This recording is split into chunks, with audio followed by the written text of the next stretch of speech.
None of that prepared them for Emma. She stood in the doorway of the living room in an oversized university hoodie, hair pulled into a messy bun, wielding a mop like it was a battle standard. Her eyes swept across the room once, taking in the mud tracked across the white rug, the shattered remains of a vase that had cost more than most people's cars, the scuff marks on the baseboards, and the general atmosphere of violent chaos, and her expression did not show fear. It showed something far more dangerous: disappointment. She reached into the front pocket of her hoodie, pulled out a folded piece of paper, and smoothed it open with one hand. When she spoke, her voice was calm, clear, and carried across the entire room without effort. Mr. Kong. She did not look up from the paper immediately. She let his name sit in the air for a moment before she raised her eyes to find him at the head of the room, standing between two men who looked like they had been assembled in a factory specifically to intimidate people. I'm invoking Section 4, Clause B of the household management contract you signed. The manager of the household, that's me, has final authority over the peace and cleanliness of this residence. She paused. You are toxic, you are messy, and frankly, you are a liability to this floor wax. Another pause. You're fired from this house. Pack a bag. You have 10 minutes. Ji-hoon Kong did not move. Nobody moved. Emma looked at the drip. She looked back up at Ji-hoon. Her expression said everything her words did not need to. He picked up his jacket from the back of the chair. He walked past 12 men who would have died for him without blinking. He walked past Emma, who did not step aside but also did not say another word, because she had already said everything. He walked to the elevator, pressed the button, and the doors closed behind him. His second in command, Dae-young, a man with a jaw like a concrete slab and eyes that had seen unspeakable things, turned slowly to look at the doorway where Emma was already kneeling beside the rug, examining the damage with the focused expression of a crime scene investigator. He looked at the closed elevator doors. He looked back at Emma. She just evicted the boss, he said, to no one in particular. Nobody answered him. There was genuinely nothing to say. You're new here, welcome. Hit that subscribe button right now because you are going to want to see where this goes. Drop a comment below. Would you have done what Emma did? Would you have walked into that room? And if this story already has you hooked, hit the like button so more people find it. Okay, let's go back to the beginning. Emma Osei had not planned to become the housekeeper of Seoul's most feared criminal boss. She had planned to get her master's degree in environmental policy, eat too much ramen, learn enough Korean to be polite, and go home with a diploma and some good memories. That was the plan. The plan was clean and simple, just like Emma preferred things to be. The problem with the plan was that it required money, and money required work, and the only work Emma could find that didn't conflict with her class schedule and also paid enough to cover her rent and her research fees was a live-in housekeeping position that had been posted on an expat job board at 11:47 p.m. on a Tuesday. She almost scrolled past it. The listing was almost aggressively minimal. No photos of the space. No description of the employer. Just an address in the most expensive district in Seoul. A salary figure that made Emma sit up straight in her chair. And 3 words where a job description should have been: clean, quiet, discreet. Emma read those 3 words and thought, I can do all of those things excellently. She sent her resume at midnight. She had an interview, conducted entirely by a man named Dae-young who spoke in clipped sentences and watched her with the energy of someone assessing a potential security threat. The following morning, she was hired by noon. She signed the contract at 3 p.m. She moved in by 7. The penthouse was extraordinary. That was the only word for it. 40 floors above Seoul, floor-to-ceiling glass on 3 sides, furniture that looked like it had been selected by someone who wanted beauty and comfort to feel slightly intimidating. Everything was white or steel or dark wood. Everything was expensive. Everything was, Emma noticed immediately with professional satisfaction, in need of a serious clean. She spent her first evening making lists. She met Ji-hoon Kong on her second morning. She was reorganizing the kitchen. The previous system, if it could be called that, appeared to be put things wherever. When she heard the elevator, she looked up. A man walked into the penthouse with the particular energy of someone who had never once in his life considered whether he was allowed to be somewhere. He was tall, sharp-featured, dressed in a dark suit that fit him the way suits fit people in advertisements, and he moved through the space like it was an extension of his own body. He stopped when he saw Emma. His eyes dark, extremely direct, the eyes of someone who spent a lot of time reading rooms, dropped briefly to the reorganized counter, then back to her. "Who moved the coffee?" he said. It was not a question. "I did," Emma said. "It was next to the stove, which means every time you used the stove, you were heating the coffee beans and degrading the flavor profile. I moved it to the cabinet by the window, upper left. It'll stay fresh longer." Ji-hoon looked at the cabinet by the window. He looked back at Emma. His expression was not angry exactly. It was the expression of a man who had not been spoken to like that in a very long time and was taking a moment to process the sensation. "Move it back," he said. "I'll move it back if you want," Emma said pleasantly. "But you'll be drinking bad coffee." He stared at her. She met his gaze without difficulty, because she had not yet been told who he was, and therefore had not yet been given the information that would have made most people look away. He moved it back himself that evening. Emma found it the next morning and put it back by the window. On the cabinet door she placed a small sticky note that read, "Upper left equals better coffee. You're welcome. E." Ji-hoon stared at the sticky note for 45 seconds. Dae-young, who was standing nearby pretending to look at his phone, made a note in his mental file under the category of things I have never seen the boss do, and quietly updated its description from "stare at a sticky note" to "stare at a sticky note," while looking like he doesn't know what country he's in. The coffee stayed by the window. That was day 3. By day 7, Emma had reorganized 3 rooms, instituted a shoes-off policy at the front door with a small printed sign that said please and thank you, and had a brief but firm conversation with 2 of Ji-hoon's security staff about leaving takeout containers on the kitchen counter she had just cleaned. The security staff listened to her. This was, Dae-young reflected later, because Emma had a way of speaking to people that assumed compliance as the only reasonable outcome and moved on before anyone had time to consider not complying. Ji-hoon watched all of this from a distance. He said nothing. He was trying to decide if she was brave or simply uninformed, and the answer mattered because the 2 required completely different responses from him. On day 9, he found the kitchen perfectly organized, his dry cleaning hanging in color order, a warm meal covered on the counter with a handwritten note about reheating temperature, and every surface in the living room gleaming. He stood in the middle of it for a moment. Then he moved his coffee back to the stove. Emma found it the next morning. She made a sound that was not quite a sigh and not quite a laugh. She moved it back. She added a second sticky note to the cabinet door. This one said, "I have infinite patience and nowhere to be." 2 floors below, Ji-hoon's security team had a WhatsApp group called House Updates that had recently become the most read thread in the organization. Emma did not know any of this. She was just doing her job. Then came the night of the meeting. It started with the mud. Emma had spent the better part of the afternoon treating the white living room rug with a specialist solution she had ordered specifically for this floor, and the result was a surface so clean it looked new. She had stood over it with the quiet satisfaction of someone who had done a genuinely excellent thing. At 11 p.m., she heard the elevator arrive. Then again. She heard voices. Too many, too loud, with an edge to them that had nothing to do with a casual gathering. She heard something heavy moved across the floor. She heard something that was probably an argument conducted at a frequency just below shouting. And then she felt almost a crash. She walked to the hallway and looked into the living room. 12 men. Mud, tracked in wide arcs across her clean rug, each footprint a small personal insult.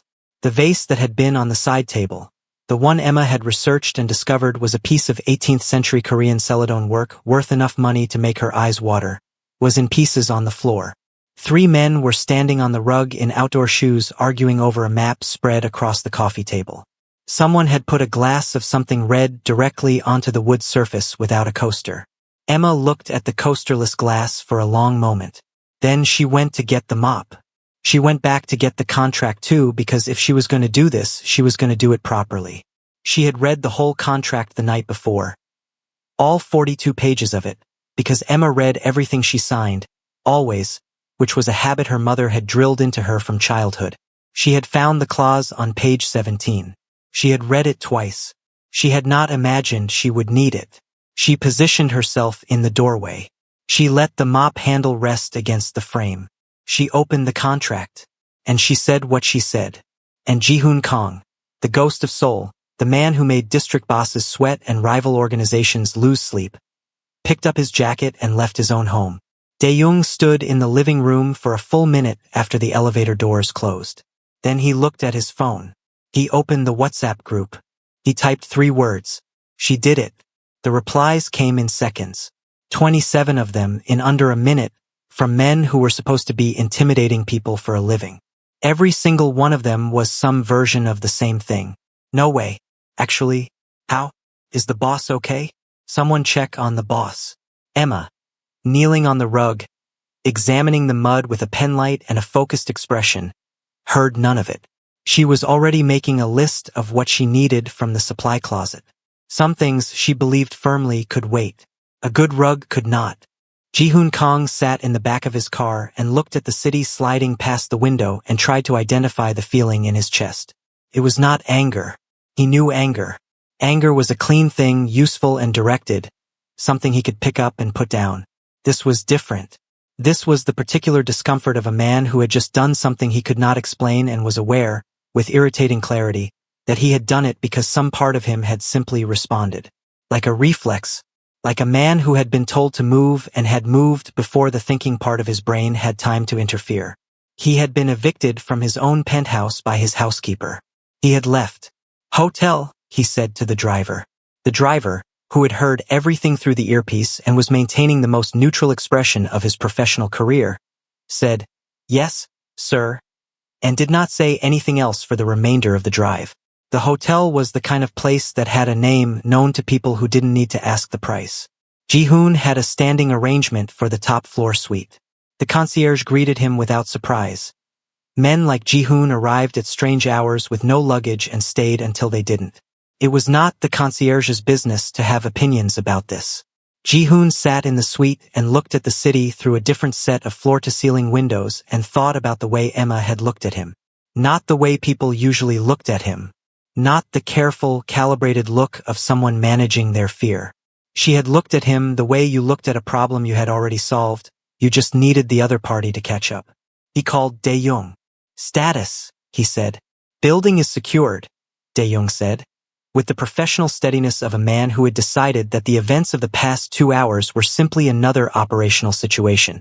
The manager is finishing the rug treatment. She asked me to have the broken vase photographed for the insurance claim." Ji-hoon was quiet. "She filed an insurance claim," he said.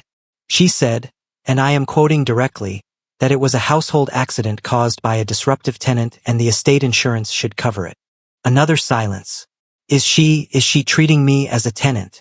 Dae-young's pause was exactly 1 beat too long. "She seems to be treating the situation as a property management matter, sir." Ji-hoon hung up. He sat with the phone in his hand for a moment, then put it on the table. He looked at the ceiling of the most expensive hotel room in Seoul. He thought about the sticky note that said infinite patience and nowhere to be. He thought about the way she had not flinched when 12 armed men turned to look at her. He thought about the look on her face, not bravery exactly. More like someone who had simply not been given the information that she was supposed to be afraid and had therefore decided to proceed without it. He did not sleep well.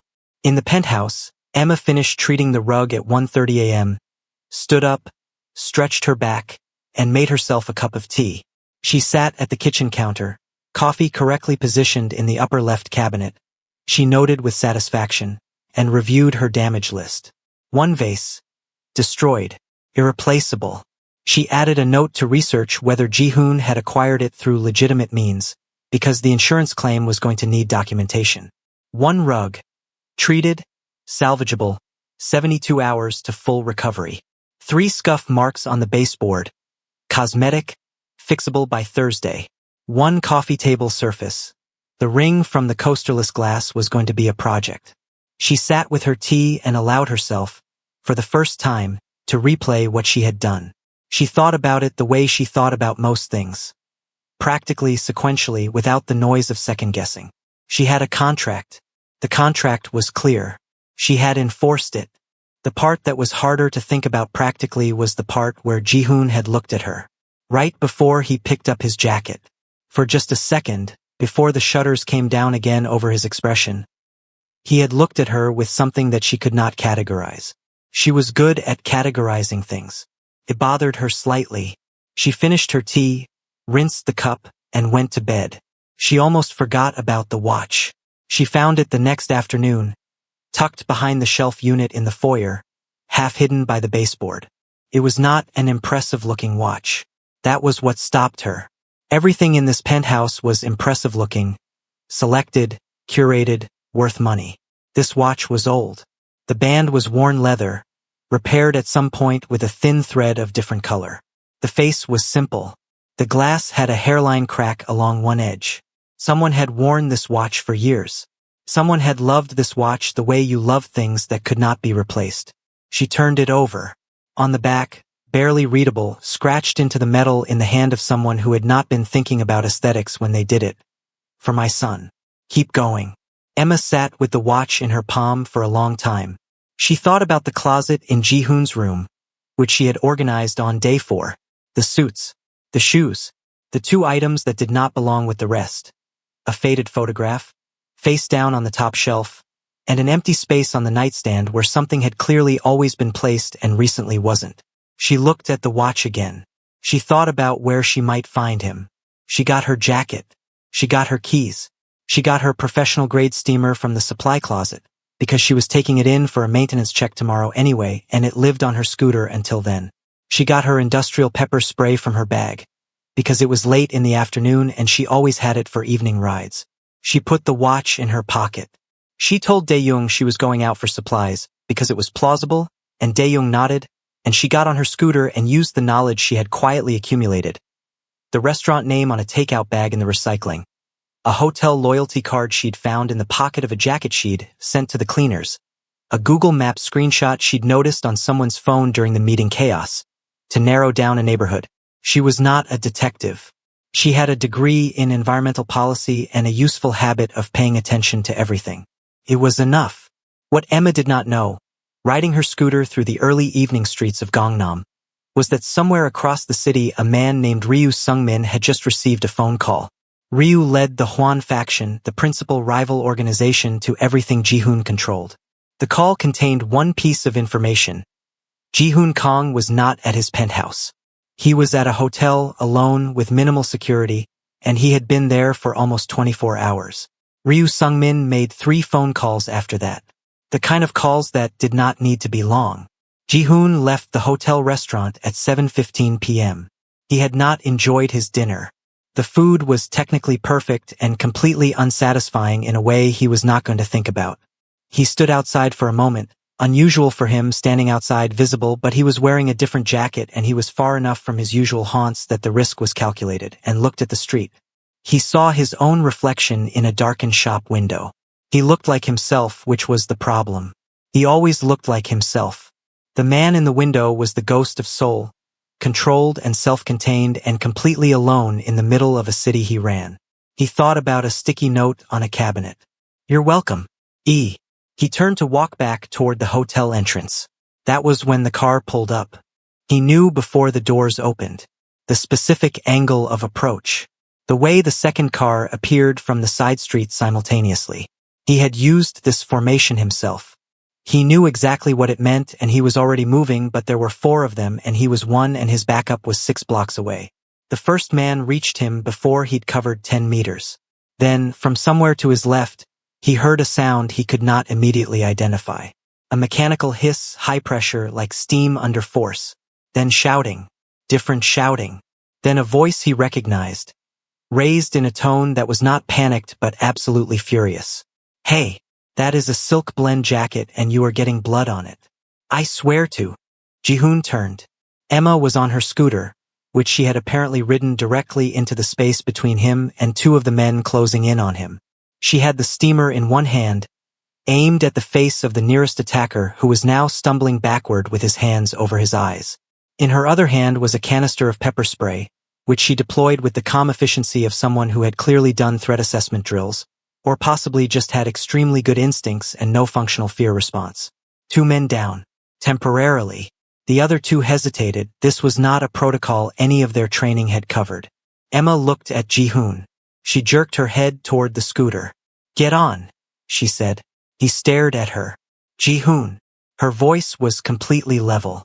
Get on the scooter. He got on the scooter. She drove.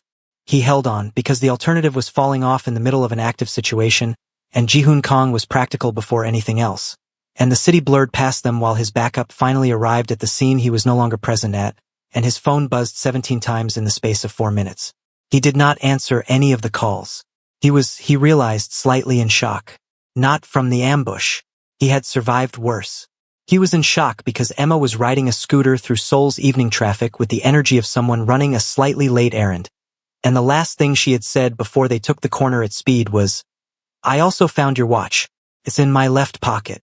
Don't let me forget to give it to you. She parked the scooter on a quiet street and looked around for somewhere to stop. His arm had a cut. Not deep, but bleeding through his sleeve. His jacket was a loss. He needed to be somewhere that was not the hotel, which was compromised now, and not the penthouse, which she was still not entirely sure he was allowed back in. She spotted a light down the block. The blue-white glow of a laundromat sign. Open 24 hours. No cameras on the exterior that she could see. In there, she said. Ji-hoon looked at the laundromat. He looked at Emma. He looked at his phone, which had now been buzzing continuously for 6 minutes. He looked back at the laundromat. You want me to? You're bleeding on your shirt, Emma said. That's a set-in stain in 20 minutes. Move. He moved. The laundromat was the size of a generous living room, lit the way places are lit when no one considered atmosphere when they installed the bulbs. 8 machines on each side. Plastic chairs in orange and yellow, bolted to the floor in a row. A folding table. A vending machine with snacks. A small television mounted in the corner playing a home shopping channel at low volume with the subtitles on. There was no one else inside. Emma sat Ji-hoon down in a chair, pulled her small first aid kit from her scooter bag. She kept one always, a habit from 3 years of hiking fieldwork during her undergraduate degree, and examined his arm without ceremony. The cut was clean. It needed cleaning and pressure, not stitches. Ji-hoon sat very still while she worked. She noticed, the kind of person whose default mode was stillness rather than fidgeting. He watched her face while she focused on his arm, and his expression was the complicated expression of a man doing internal accounting on a situation he had not budgeted for. This is going to sting, Emma said, and applied the antiseptic without waiting for him to brace, because in her experience telling people it would sting and then waiting just made it worse. Ji-hoon inhaled sharply through his nose. Sorry, she said. You're not sorry, he said. I'm a little sorry. Hold this. She pressed a gauze pad to the cleaned cut and guided his other hand to hold it in place. She sat back, pulled his shirt sleeve out toward her, and looked at it under the light. This is salvageable, she announced. Cold water, oxy treatment, quick cycle. Give me the shirt. Ji-hoon looked at her. I'm not going to keep it, she said. I'm going to wash it. Take it off or cut your losses on the shirt. It's your call. He took the shirt off. Emma took it to the nearest machine without looking at him in a way that made clear she was professionally uninterested in the fact that he was sitting in a 24-hour laundromat in Seoul without a shirt, because this was a textile emergency and she was handling it. Ji-hoon, for his part, sat in the plastic chair in the orange light and watched her treat the sleeve of his shirt with the focused care of a surgeon, and thought that he could not remember the last time someone had done something like that for him. Not for the boss. Not for the ghost. Just for him. Because there was blood on a shirt and it was salvageable and she was going to save it. His phone buzzed again. He answered this time. I'm fine, he said, before Dae-young could speak. Don't come here. I'll contact you in an hour. He hung up. Emma fed the machine its soap, closed the door and started the cycle. She pulled 2 things from the vending machine, a small bottle of water and a packet of crackers, and handed him the water without being asked. She sat in the chair beside him with the crackers and looked at the machine for a moment. Your watch, she said. She reached into her jacket pocket and held it out. Ji-hoon took it from her hand. The moment his fingers closed around it, something shifted in his expression. Briefly, before he controlled it. He turned it over, looked at the back. Emma was looking at the television. She had seen the inscription when she found it. She was not going to make him perform any feelings about it. How did you find me? He said. Came out quieter than he intended. Takeout bag in the recycling. The hotel card from your jacket pocket. I noted the address when I processed it for the cleaners. A map screenshot on one of your guys' phones during the meeting. She paused. I wasn't snooping. I just noticed things. It's a habit. Ji-hoon considered this. You notice things. It's how I work, Emma said simply. You notice things, you take care of things. That's the job. That's not what I hired you for. Emma looked at him sideways. No, she agreed. The watch was just the right thing to do. He turned the watch over in his hands again. In the machine beside them, the drum began to turn. My father gave me that watch, he said, slowly, like someone testing the weight of words before trusting them to air. He died when I was 14. It was the only thing I kept. Emma did not say I'm sorry immediately, which was the right instinct. She let the information land in the space between them for a moment, respectfully, before she spoke. The inscription, she said. Keep going. He knew you. Ji-hoon made a sound that was not quite a laugh and not quite anything else. He knew me before I became this. He didn't gesture, but the word this carried everything. What's this? Emma asked. He looked at her. You know what I do. I know what Dae-young told me when I asked directly on day 2, Emma said. I told him I needed to know what I was walking into and that I wouldn't tell anyone. He said you ran a security consulting organization. I said that was a creative description of what I was looking at. A beat. He confirmed it. Ji-hoon was quiet for a moment. And you stayed. I needed the job, Emma said. Then, after a pause, and I figured you needed someone who would actually clean the place, which I was right about. You could have been in danger. I was a little bit in danger tonight, she said mildly. I handled it. With a steamer. Professional grade. High pressure. I've used it on wallpaper adhesive. It strips everything. She ate a cracker thoughtfully. The pepper spray was more standard. Ji-hoon looked at her for a long moment. In the fluorescent light of the laundromat, with the washing machine turning quietly beside them and the home shopping channel murmuring in the corner, she looked exactly like what she was. Someone young and sharp and tired in the way of people who worked hard and didn't complain about it. She had a small smudge of something on her jaw from the scooter ride. Her university hoodie had a small embroidered patch on the sleeve that said Department of Environmental Studies and had been mended at one corner. She was, he thought, the most entirely real person he had been in a room with in longer than he could remember. Everyone around him played roles. His men performed loyalty. His rivals performed power. Everyone managed their presentation constantly because he was someone whose perception of you mattered. Emma was just Emma. She was annoyed when floors were dirty and calm in ambushes and direct with everyone including him, and she moved his coffee because it was better for the beans and she didn't change any of it based on who was watching. He did not know what to do with her. You saved my life tonight, he said. Emma considered this with the same honest practicality she brought to everything. Maybe. The timing was mostly coincidence. I was coming to bring you the watch. You drove your scooter into an active hit job to bring me a watch. I didn't know it was a hit job when I drove in, she pointed out. By the time I understood what was happening, I was already there, so you got out the steamer. It was the most effective thing I had. He looked at her. Most people would have run. Emma thought about this. Most people don't think about what happens to the person who gets left behind, she said quietly. My dad used to say that courage isn't not being scared. It's deciding that someone else's need is bigger than your fear. She shrugged, a small movement. You looked like you needed something. The washing machine beeped softly, signaling the end of the first cycle. Emma got up. She moved his shirt to the dryer, started it, came back, sat down. The orange chair creaked. Outside, the city continued. Traffic on the distant road. Someone's music from an upper window. The particular nighttime ambient noise of Seoul. Never silent, never still, but somehow at this hour, far away. How much trouble are you in? Emma asked. Not like she was afraid of the answer. Like she was assessing. Some, Ji-hoon said. The Hwan group thought they had a window. They took a risk. It didn't pay off tonight. He paused. It won't pay off. Because you're very scary, Emma said. Because I'm careful, he said. A beat. Usually. Emma looked at him. He was looking at the dryer, but his mouth was doing something that was not quite a smile but was in the same neighborhood. You weren't careful tonight, she said. No, he agreed. I was distracted. He did not say by what. He didn't need to. The dryer turned. Emma looked at her crackers. The Home Shopping Channel was selling a set of collapsible storage containers in 7 colors. For what it's worth, Emma said. After a long moment of comfortable silence that surprised both of them, the penthouse looks better since you left. Quieter. She paused.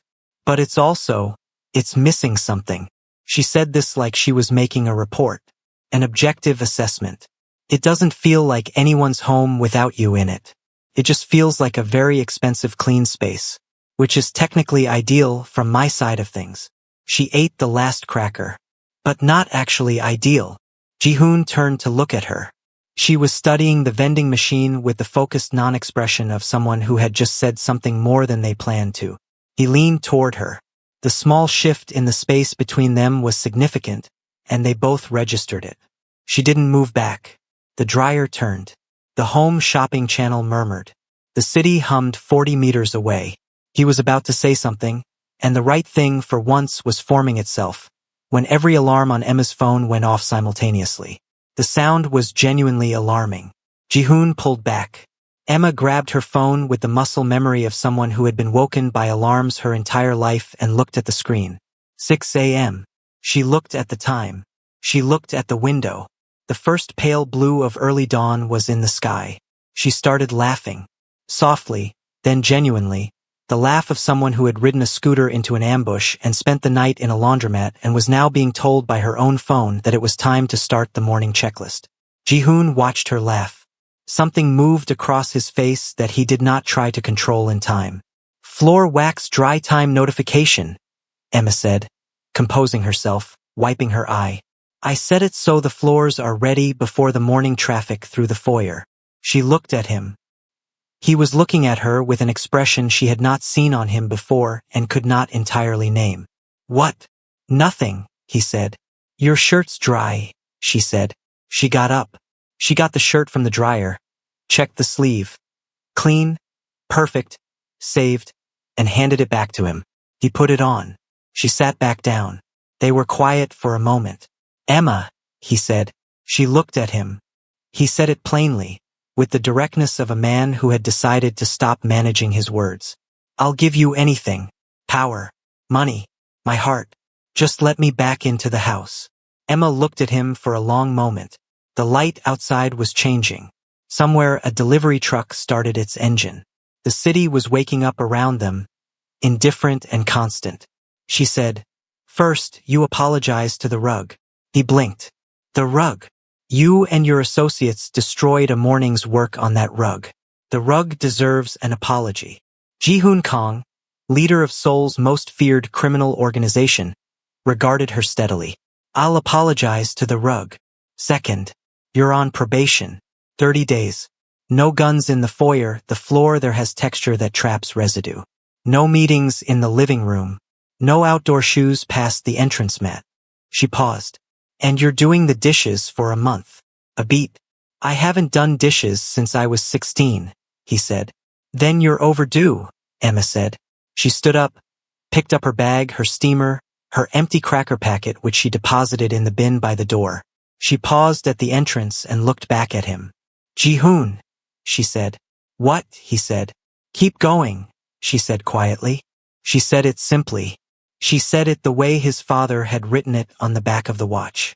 And then she walked outside to where the scooter was parked and the morning was beginning, and after a moment Ji-hoon followed her. The return to the penthouse happened at 7:30 in the morning, when the city was in the full noise of its beginning and the light was the gold gray of early Seoul in February. Emma rode the scooter. Ji-hoon sat in a car with Dae-young, who had been waiting 2 blocks from the laundromat since 4 a.m. and who asked no questions, which was one of the qualities Ji-hoon valued most in him. The drive was 12 minutes. Dae-young spent 11 of those minutes looking at the road and one of them glancing in the rearview mirror at Ji-hoon, who was looking out the window with the expression of a man returning from a country that did not exist on any map. In the elevator, on the way up, Ji-hoon held his father's watch in his hand and did not speak. The penthouse was immaculate. Of course it was. Emma had been in it alone for nearly 24 hours, and Emma without interference was Emma operating at maximum efficiency. The floors gleamed with the particular depth of recently applied floor wax. The baseboard scuffs were gone. The rug was clean, not just treated but brushed, the fibers perfectly aligned, the white so white it looked installed this morning. On the coffee table, where the ring stain from the coasterless glass had been, there was nothing. Not even a shadow. Ji-hoon stood in the entrance and looked at the living room and thought, she actually did that. All of it. In one night, after being awake since at least 11 p.m., she fixed all of it. On the kitchen counter there was a note. Not a sticky note. An actual handwritten note on a piece of paper folded in half with his name written on the front in Emma's clear, slanted handwriting. He opened it. Mr. Kong. The rug is dry. Please avoid high traffic for another 4 hours. The coffee table required a light refinish. It will look different in direct sunlight for a few days but will normalize. Your dry cleaning is in the wardrobe, left side. There are eggs in the refrigerator. Probation starts today. P.S. The rug is in the living room when you're ready. Ji-hoon put the note down. He stood in the kitchen for a moment. He thought about what she had said last night, that the penthouse was missing something without him in it, that it didn't feel like anyone's home. He looked around the space she had made clean and functional and, he realized now, welcoming in a way it had never been before she arrived. The small careful touches, the plant on the window ledge she'd added on day 3, the throw folded exactly right on the couch, the way the kitchen smelled like something good because she actually cooked in it sometimes. All of it was hers, layered into his space. He went to the living room. He stood in front of the rug. He looked at it for a moment, the clean, brushed, painstakingly restored surface of it. He thought about how Emma had knelt on it at 1 a.m. while his empire operated around her. I'm sorry about the rug, he said. There was a pause from the direction of the hallway. Was that sincere? Emma called. Yes, he said. Then that's sufficient, she called back. A beat. The eggs are in the refrigerator. I'll make breakfast in 20 minutes if you want. He did not say yes immediately. He stood with his hands in his pockets and looked at the rug and thought about the fact that he had just apologized to a floor covering and that it had felt, against all odds, completely appropriate. Yes, he said. Dae-young received the order at 9 a.m. via a message that was direct and contained no context, which was standard, house rules. Printed and posted. Enforce them. He read the attached document. He read it again. He looked at the first rule, no firearms in the foyer or living areas, and then Rule 3, outdoor shoes are to be removed at the entrance mat. No exceptions. This means you park. And then Rule 7, vases are not stress objects. If you are stressed, go outside. He printed it. He posted it on the kitchen bulletin board. He sent a copy to the organization's secure internal channel with a subject line that read, House Rules. Mandatory compliance and nothing further. Park, whose name appeared specifically in Rule 3, stared at his copy for a long time. The housekeeper wrote this, he said to no one in particular. The manager of the household, said Dae-young and walked away. The first week of probation was a negotiation conducted largely in silence and pointed sticky notes. Ji-hoon came home one evening to find his office reorganized. He stood in the doorway looking at it. Emma appeared in the hallway behind him. The filing system made no sense, she said. I knew where everything was. You knew where everything was because you put it there. If you're ever incapacitated, which, based on recent events, is a realistic possibility, no one else can find anything. He turned to look at her. That's intentional. Emma looked at him steadily. I reorganized it by function, not by your memory. I documented the system. It's on the desk. A beat. I did not look at the contents of anything. I organized by volume, weight, and frequency of access. Ji-hoon stood for a moment longer in the doorway. Then he walked to the desk, picked up the document Emma had left, a hand-drawn diagram of the filing system with annotations, and looked at it. It was meticulous. It was logical. It made, he admitted to himself silently, considerably more sense than what he had before. He did not say this out loud. He put the document in the top left drawer, which Emma's diagram indicated was for frequently referenced items, and went to make his nightly appearance at the dishes. He was bad at dishes initially, not because he lacked capability but because he had not done them in enough years that the muscle memory was gone. Emma did not mock this. She stood beside him on the second night, ostensibly wiping down the counter, plausibly within teaching distance, and said without looking at him, "You're getting water everywhere. Angle the plate toward you when you rinse." "I'm aware the water is going everywhere," he said. "And yet," he angled the plate. "Less water." "Better," she said. She moved back to the counter. They worked in parallel silence for a few minutes. It was the most domestic thing Ji-hoon had done in 15 years, and he was aware of how unusual it felt and simultaneously aware that it did not feel bad. "Why environmental policy?" he said. Emma looked sideways at him. He was looking at the dishes. "Why not?" she said first. Then, "My home country has a river that used to run clean and now doesn't. I was 12 when I noticed it changing. I thought, someone has to understand how these things happen so they can stop happening." She dried her hands. "It's a long way from Seoul, but that's what put me in a classroom studying policy rather than in a lab. I want to understand the systems." Ji-hoon was quiet. He turned off the tap. He dried his hands on the dish towel she had hung on the oven handle, which he had initially found overly domestic and had since stopped noticing. "You're going back," he said, "after your degree." It was not a question, but it had the weight of one.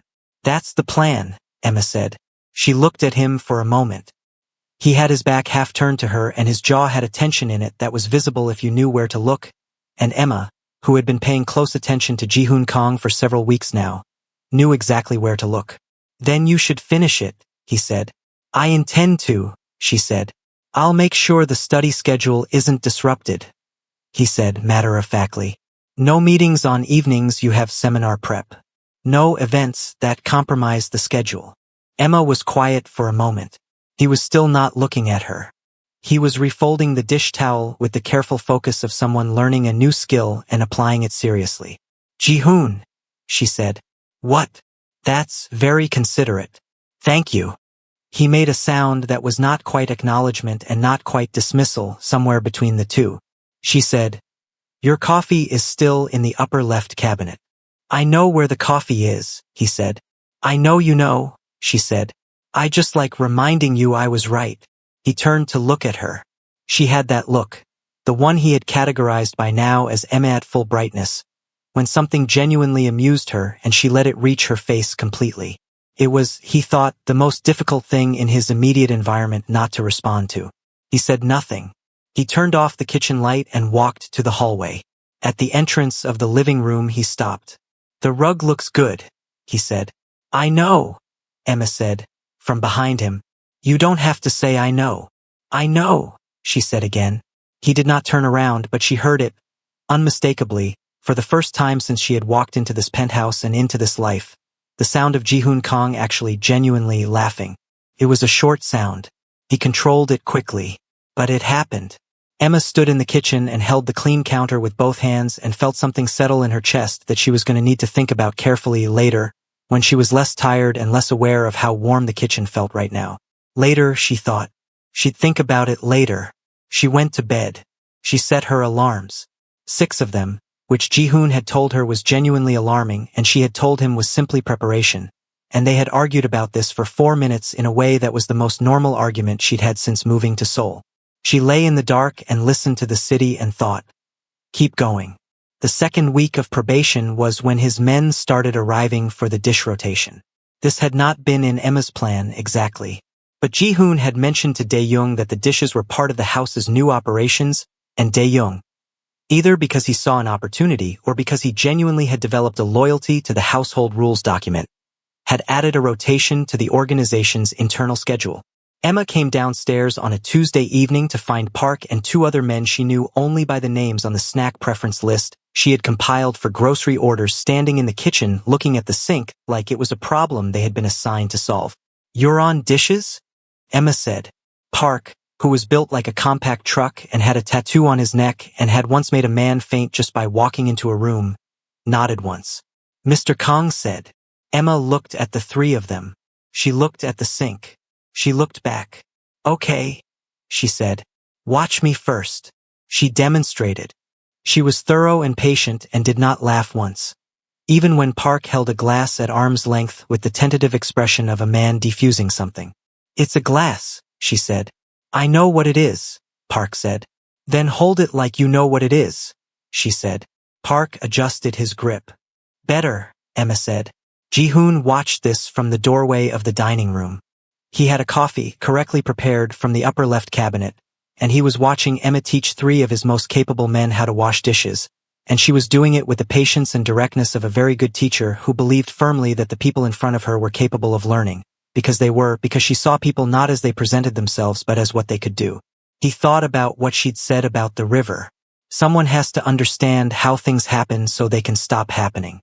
He thought about how she had walked into a room of 12 armed men with a mop and a contract and had looked at all of them the same way she looked at Park right now.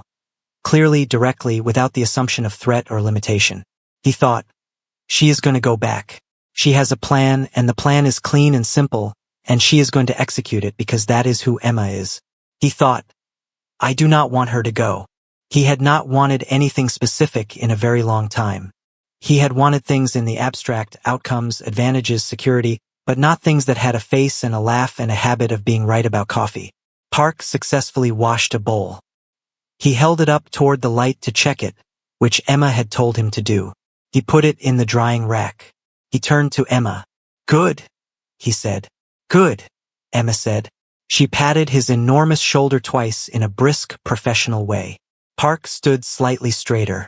3 weeks into probation, the Hwan group made another move. This one was not a hit.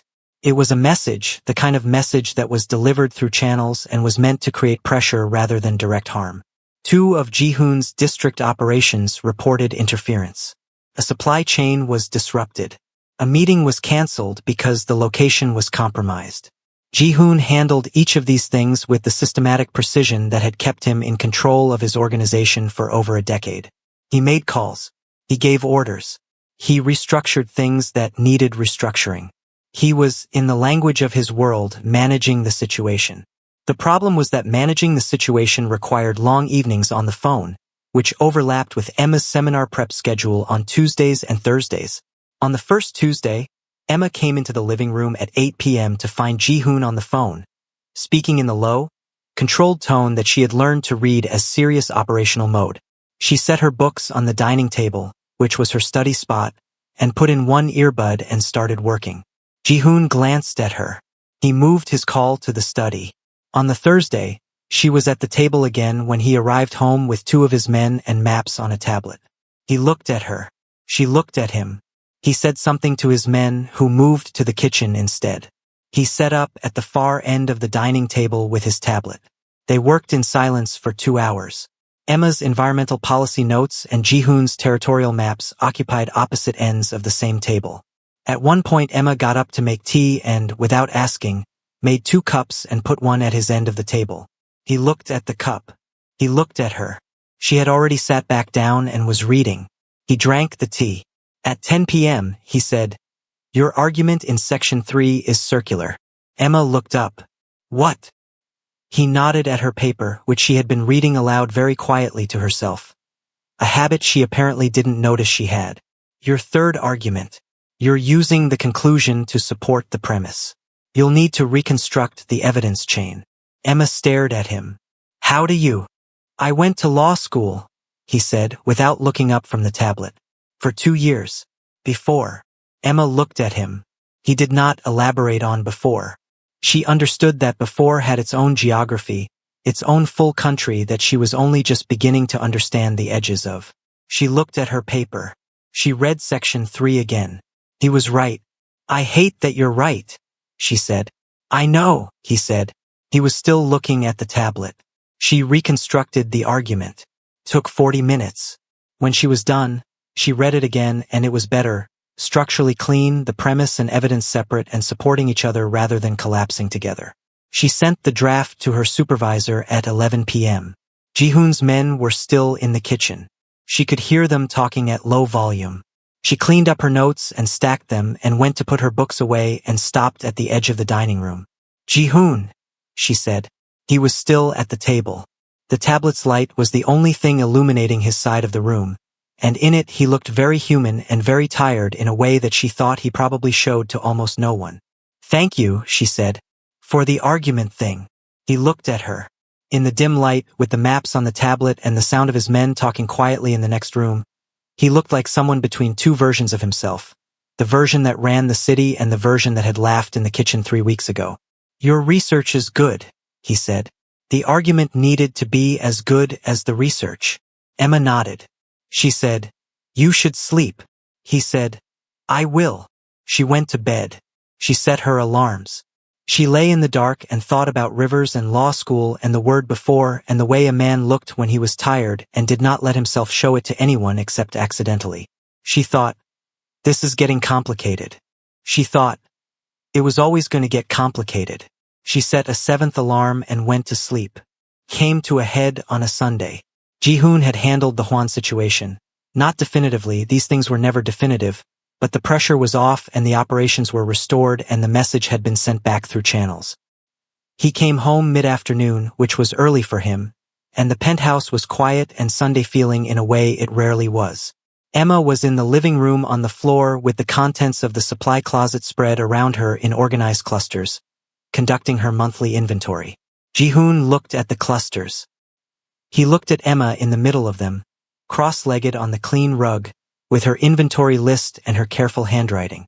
He sat down on the floor, near her, but not crowding her space. Emma looked up. She looked at him. She looked at the clusters and then back at him with an expression that said, "I could ask, but I suspect you just wanted to be in the room." She said nothing and went back to her inventory. Ji-hoon sat with his back against the couch and was quiet for a while. Outside the window, Seoul made its Sunday sounds, slower, softer than weekday Seoul. A phone buzzed once, which he silenced. "I've been thinking," he said eventually. Emma kept writing. "Okay. About the end of the contract. Your degree finishes in June." Emma's pen paused, just for a second. Then she kept writing. "That's correct. I want to talk about what happens after June." She looked up now. He was looking at the window, which meant he was not looking at her, which was probably strategic because Ji-hoon Kong had learned that conversations like this were easier when you weren't being looked at directly. "I'm listening," she said. "I want you to finish your degree," he said, and his voice was careful, like he was walking on new ground and testing each step. "That was always your plan and it should happen. And when it's done, I want to know if there's something here that could continue." "Something here," Emma repeated. "You and me." The directness of it cost him something, she could see. He had not been direct about this kind of thing in a long time. Possibly ever. "I'm not asking you to stay and be a housekeeper. I'm asking if," he paused, "if you want to find out what this is." Emma put her inventory list down. She sat with it for a moment. The question in the room was big and real and asked by someone who had not made himself vulnerable to anyone in years, and she understood the weight of that, and she did not take it lightly. "You run an organization that operates outside the law," she said. "Not as an attack, as a fact." "Yes," he said, "and I'm going home to work on water policy, in a field that is about as far from your world as it's possible to be." "Yes," he said again, "and you want to find out if this could be something." He finally looked at her. "Do you?"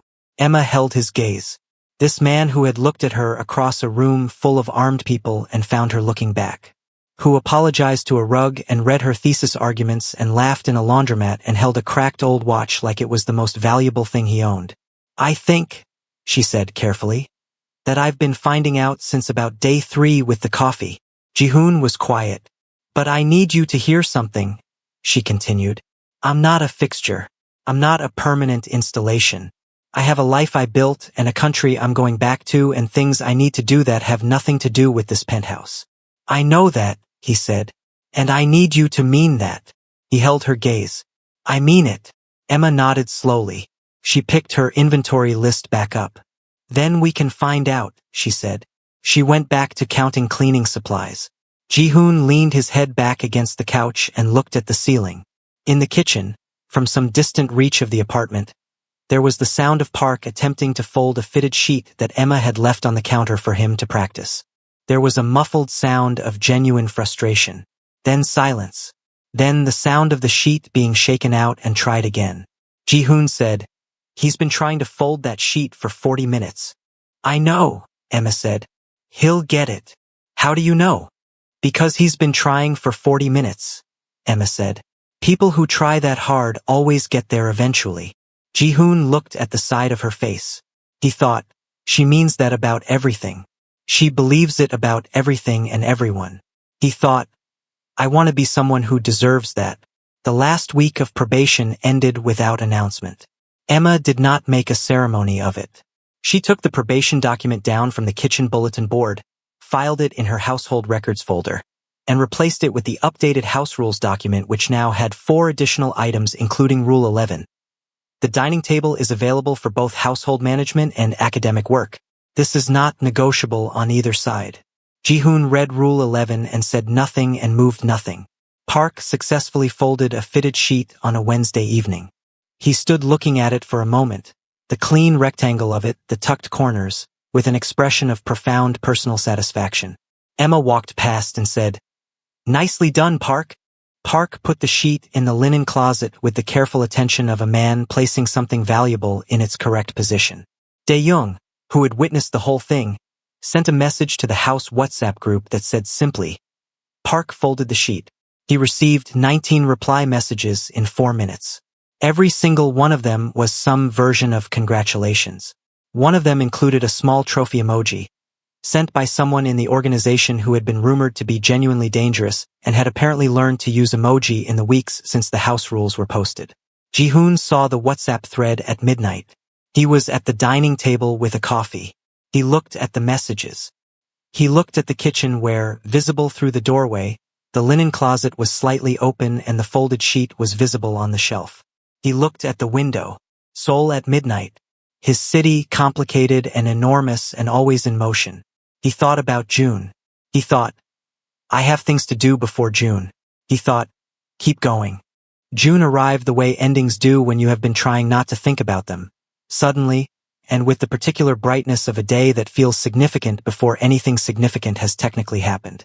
Emma defended her thesis on a Thursday. She stood in front of her committee in a conference room at the university and made the case for integrated policy approaches to freshwater contamination in West African river systems, and she made it well, and she answered every question with the directness and clarity that was simply how her mind worked.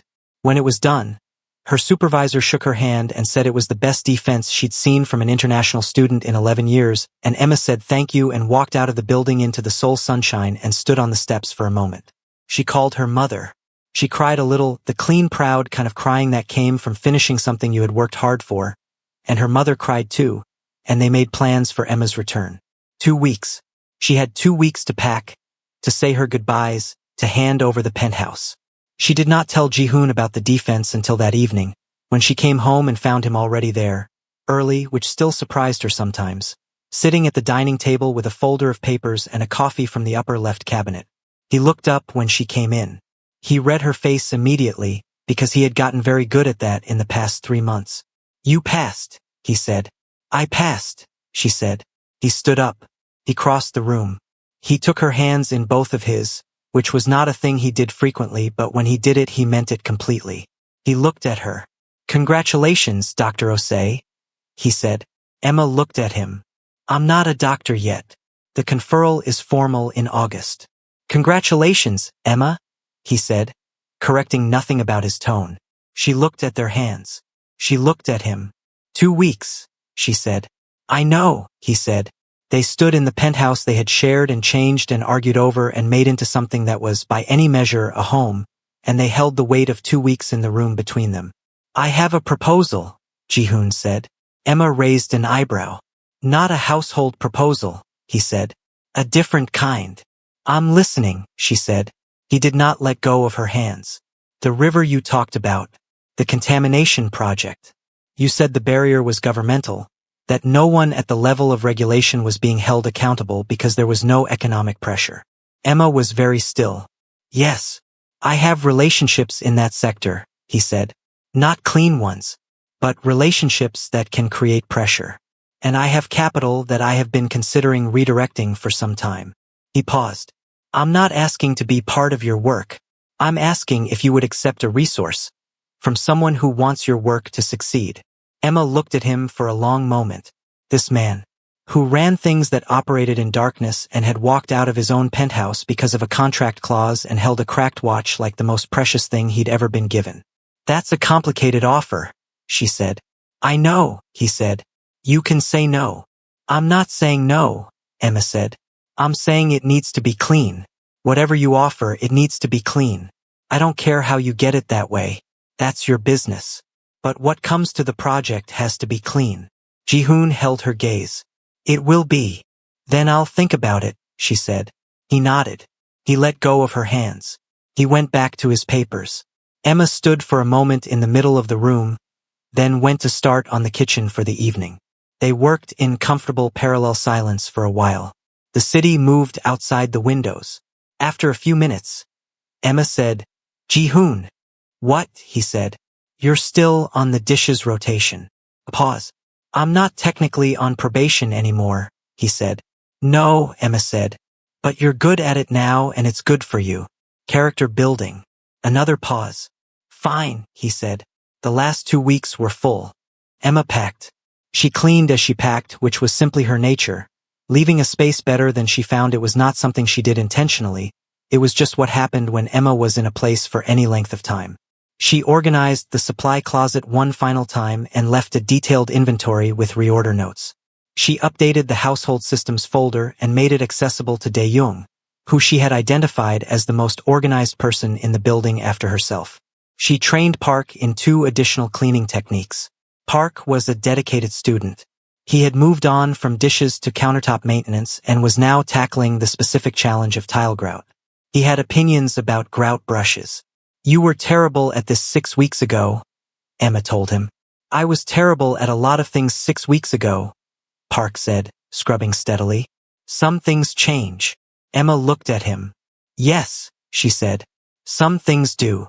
Ji-hoon spent the 2 weeks doing things he had been doing all along, except with a different quality of attention. He handled his organization. He made the calls he needed to make to begin redirecting certain resources. He did the dishes every evening. He did not talk about the leaving. Emma had noticed this, the way he dealt with large things by continuing to be present in small ones. She let him do it. She understood it as the language of someone who showed care through action and could not quite find the words for loss. On the last evening, she cooked. A proper meal, the kind she had been making on Sundays since month 1. She had learned his preferences over 3 months with the same careful attention she brought to everything, and she made the dishes he had never asked for but always finished first. His men were there because on Sunday evenings the kitchen had become, without formal announcement, a gathering place. Park and Dae-young and 3 others sat at the counter and at the table, and the penthouse had the warm, inhabited noise of people who had learned to be somewhere together. After dinner, Emma stood at the kitchen counter with her final inventory sheet, crossed off, completed, every item accounted for, and looked at the room. Park was washing up, without being asked, correctly, with the focused, satisfied energy of someone who had developed a genuine skill and took pride in it. Dae-young was reviewing something on his phone with one hand and passing Park a clean towel with the other, easy and natural, the way people moved around each other in shared spaces when they had been doing it long enough. Ji-hoon sat at the dining table. He was watching her. He was not pretending to look at something else. Emma looked at him. She walked to the table. She sat down across from him. She put the inventory sheet down. I'll be back, she said. It won't be soon, but I'll be back. Ji-hoon said, I know. Do you believe that? A pause. A real one where he was actually deciding. I'm learning to, he said. Emma nodded. She reached across the table and touched the back of his hand once, briefly, a contact that said everything a speech would have wasted, and then she stood up and went to finish packing. The morning she left, the city was gray and beginning to rain. The soft early rain that came before the real rain, tentative and cool. Dae-young carried her bags to the car that would take her to the airport. Park held the elevator open for an amount of time that exceeded necessity and said nothing, which from Park was a significant expression of feeling. The other men were present in the lobby in a way that was not accidental. Ji-hoon walked her to the car. They stood on the pavement outside the building. The rain was light enough to stand in. The coffee is in the upper left cabinet, Emma said. I know where the coffee is, he said. I know you know, she said. I just wanted to say it. He looked at her. Everything he could not say was present in the way he looked at her, and Emma had spent enough time learning the language of Jihoon Kong to understand it completely. She said, keep going. He said, you too. She got in the car. The door closed. The car pulled away. Jihoon stood on the pavement in the rain until the car was gone, which took 43 seconds. Then he went back inside. He went to the kitchen. He made coffee from the upper left cabinet. He stood at the counter with it and looked at the space around him. The clean floors, the organized surfaces, the small plant on the window ledge, the linen closet whose door was slightly open because Park had been working in it yesterday and had not fully closed it. Rule 9, the house rules document said, close the linen closet door fully. It is not decorative. He walked to the linen closet.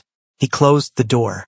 He stood in the kitchen and drank his coffee, and the city reigned outside, and somewhere across it his organization operated, and far beyond the city, across water and time and the long geography of different lives, Emma was beginning the next part of hers. He thought about rivers. He thought about law school. He thought about a sticky note that said infinite patience and nowhere to be. He thought about a laundromat in the blue hour before dawn and someone saying keep going the way his father had written it. Like they knew you and believed you could. He put his coffee cup in the sink. He washed it. He put it in the drying rack. He went to work. 6 months later, a message arrived through a channel Jihoon trusted. It contained a photograph, a river in the early morning, the water running clean and visible over pale stones. Under the photograph, a message that said, the first monitoring station went live this week. First readings are clean. More to do, but this is the start. Jihoon kept the photograph. He put it on his phone's lock screen, which was not a thing he had ever done with anything. Taeyong noticed. He said nothing. He updated the mental file. Park, who had by this point developed what could only be described as a skincare routine partly inspired by Emma's habit of treating things carefully and watching them improve, was in the kitchen practicing hospital corners on a pillowcase. He held it up to the light the way Emma had taught him to check surfaces. It was perfect. He put it in the closet and closed the door fully. Some things changed. Some things kept going.